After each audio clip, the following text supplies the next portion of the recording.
everybody around me was talking about, oh, how they like girls, they like boys, and things like that. I told everybody, oh yeah, I like that girl and that girl, and I like that boy too. They're like, you like a boy? Like, that's not normal. And I was like, okay, that's not normal. Don't talk about that anymore.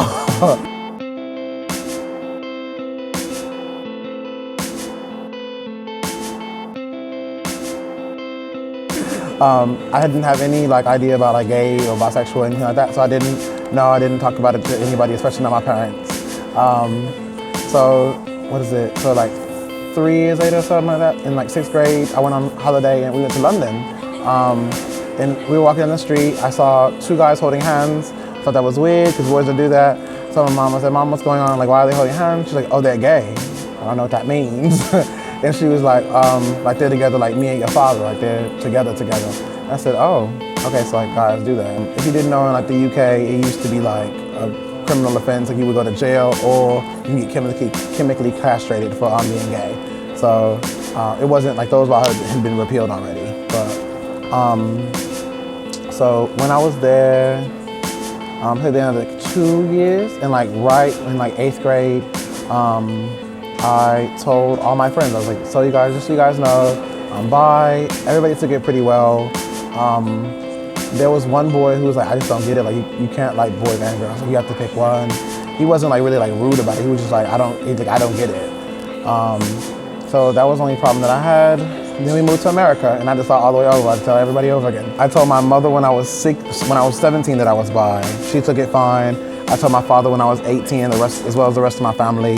My father had questions, but he was fine with it. And then my grandmother didn't like it at all because she was super religious.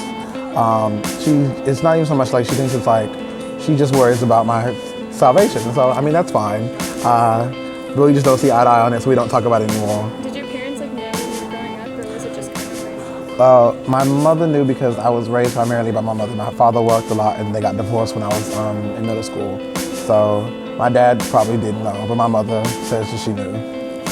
So yeah, I was an outrageous kid, but I was really polarizing. So like I loved sports, like I loved football and baseball and things like that, like really like typical boy thing. But I also was like in love with Britney Spears, like strangely in love with Britney Spears, and still am to this day. So, so yeah, I'm sure my parents knew. So do you consider yourself lucky that your parents were so Absolutely, accepting? Absolutely. I have a lot of people whose parents aren't like that. I hear stories of people whose parents aren't like that. It breaks my heart. I moved to America in like the height of like gay kids committing suicide, and that really, like, obviously because I didn't have to go through anything like that, I didn't have to go through like that kind of discrimination. But just seeing it in general, knowing that people like me, people who could have been me, feel that way and decide to take their own life, it really breaks my heart. So I definitely consider myself extremely lucky, because I don't think I had anybody that I really cared about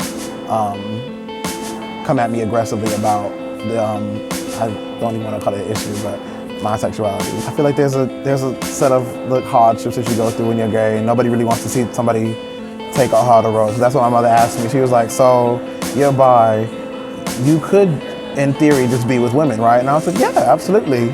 I mean, but I'm gonna date anybody who like wants to date me and like is a good person, like wants to be with me. I'll give that a shot. And she was like, but you know that it's gonna come with other things and like stereotypes and all that. I'm like, well, yeah, that's part of life, so I don't run from that. My favorite argument is the people who come and they explain, because I am a Christian, about the Bible and the damnation, and I mean, that's my salvation or damnation. Like, I'll have to live for it, I'll answer to it. I don't particularly need somebody else worrying about my salvation. It's nice, but if you're coming in at that angle, if you're trying to save me, I don't need you to save me.